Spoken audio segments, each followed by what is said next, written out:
Okay. Back in about 1951, 51, somewhere in there, my father took me with a lot of his cronies. He did this all the time. I just learned how to be around a lot of drunk men. But they decided they were going to go fishing and hunting in the fall at a place called Ted's Camp on the Black River. And so we got there, and Ted came up in one of these old-timey flat-bottom wooden boats with a car engine in it. And he got up. Like it's a motor? The car engine was a motor. It drove a shaft out the back of the wooden boat through the rubber gasket and everything, and it just put down there, and it'd carry a massive load. It wouldn't go very fast, maybe 5-6 miles an hour, but it'd carry a ton of rhinoceros. Anyway, he got up there and picked up Daddy and I at the landing, which was many, many miles away from his camp. He was probably 5 or 6 miles upstream on the Black River from where we put in, which was down about where the confluence of the current and Black come together. And where was Jimmy? I'm sorry. My brother was home, which he normally was if he didn't have a guarantee that he was going to kill or catch something.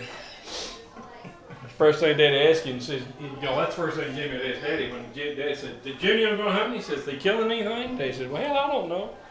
Jimmy would say, "No, I don't want to go." Well, anyway, so what happened this night was the fellas got out there and they'd fished that afternoon a little bit, and they'd been in the bottle. At that time, they were drinking what they called a gin jug. And it was a thermos jug, a little green thermos jug, which you saw all over the place, held about a gallon of fluid, and it was full of gin and tonic or something and tonic. I think salty dog is what it really was.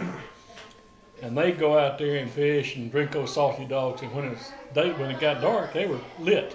They were drunk. And so they went up there to start cooking, and they were drinking and raising hell and having a good time. All of a sudden, 3 or 4 of them decided they were going to go coon hunting.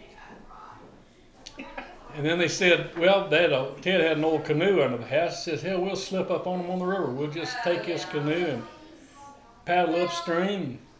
Guy in the front can shoot the coon, and we'll just take turns shooting and have a good old time. So they threw that bottle of whiskey in that canoe, and 3 of them went.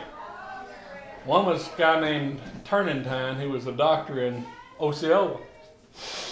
And one was Jimmy Hartrick, who was a farmer in Wilson, and one of them was I'm trying to remember who the third one was. It doesn't make any difference. I can figure out later on. But Hartrick was a good shot, and he was in the front with his Winchester Model 12 pump.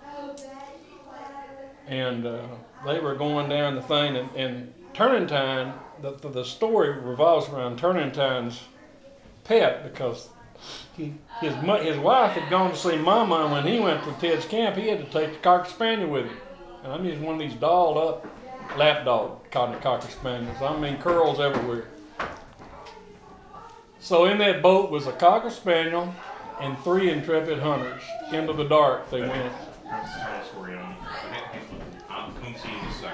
Well, about an hour, within an hour, they got successful. They shot the coon was down there on the bank fishing, and they rolled up there real easy and shot him. And went up to him, and he rolled over on the bank, and they threw him in the boat and started going up the river, giving the floodlight both sides looking for coon. All of a sudden, they heard this Cocker Spaniel go, and then they heard something go, and the next thing they knew, the guy in the middle bailed out of the canoe. Damn near tucked it over right then. And he said, y'all better clear out of there. And the light had turned upside down in the canoe like this. So the light was going up into the trees, and you could see kind of a background. 2 guys and this dog who bailed out second. And when the dog got through bailing out, there was the middle guy and the dog in the water, and then all of a sudden there was a shotgun shooter in the water and the guy in the back in the water, because the coon had revived. And the coon was clean ass in that canoe, I'm telling you. And when it's all over with, you can see the canoe kind of float down the river with the light in the background, and the coon was over the rail like this, just kind of looking around. That's the funniest coon story I ever saw. And that was all told to us when they got back. They were sober by the time they got back. Imagine swimming. Yeah, we had to walk through the woods.